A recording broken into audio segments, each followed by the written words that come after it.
అండి good morning to all. నేను మీ Ganapathi weather news for Andhra. So ఈరోజు వెదర్ రిపోర్ట్ ఎలా ఉందో, ఎక్కడెక్కడ ఎంత మొత్తంలో వర్షాలు కురిసే అవకాశం ఉందనే విషయాన్ని ఒకసారి మరి క్షుణ్ణంగా చూద్దామా. సో మ్యాక్సిమం రెయిన్స్ అయితే నిన్న ఏదైతే మనం చెప్పుకున్నామో అదేవిధంగా నిన్న రెయిన్స్ పడడం జరిగింది.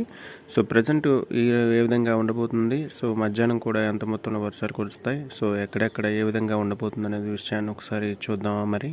సో ప్రజెంట్ చూసుకుంటే మనకి ఎర్లీ మార్నింగ్ నుంచి ఎంటైడ్ ఉత్తరాంధ్రలో క్లియర్ స్కై అయితే ఉండడం జరిగింది. సో మేఘాలు అక్కడక్కడ ఉన్నాయి.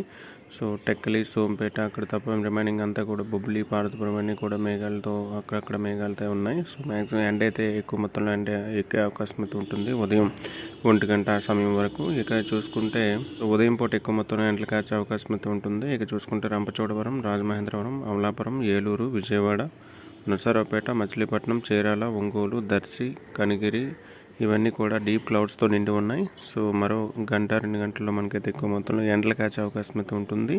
ఫర్దర్గా మనకి మధ్యాహ్నం నుంచి ఎక్కువ మొత్తంలో వర్షాలు అనేవి పడే అవకాశం అయితే ఉండబోతుందండి.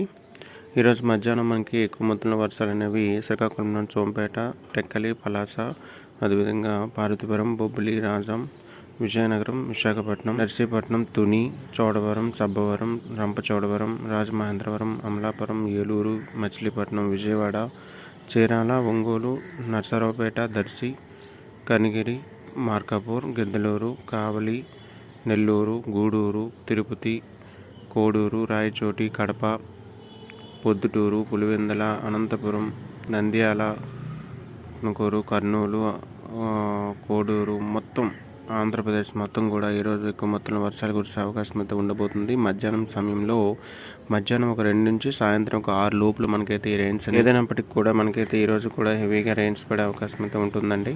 థండర్ స్టార్మ్స్ కూడా అక్కడక్కడ ఎక్కువ మొత్తంలో పడే అవకాశం ఉంటుంది. జాగ్రత్తగా ఉండండి. సో మ్యాక్సిమం ఈరోజు కూడా రెయిన్స్ అయితే ఎంటైడ్ ఆంధ్రప్రదేశ్లో ఎక్కువ ఉన్నాయి. ఉత్తరాంధ్రలో అయితే ఎక్కువ మొత్తంలో మనకైతే ఉండే అవకాశం అయితే మధ్యాహ్నం 2 నుంచి సాయంత్రం 6 లోపల ఉంది. సో తర్వాత మనకైతే దీపావళి హ్యాపీగా జరుపుకోవచ్చు. అందరికీ హ్యాపీ దీపావళి అండి. ఇది ఇప్పటివరకు ఉన్నటువంటి వెదర్ న్యూస్. రేపు వెదర్ అప్డేట్లో మళ్ళీ కలుద్దాం. Thank you to all. మీ గణపతి సదా మీ సేవలో వెదర్ న్యూస్ ఫర్ ఆంధ్ర.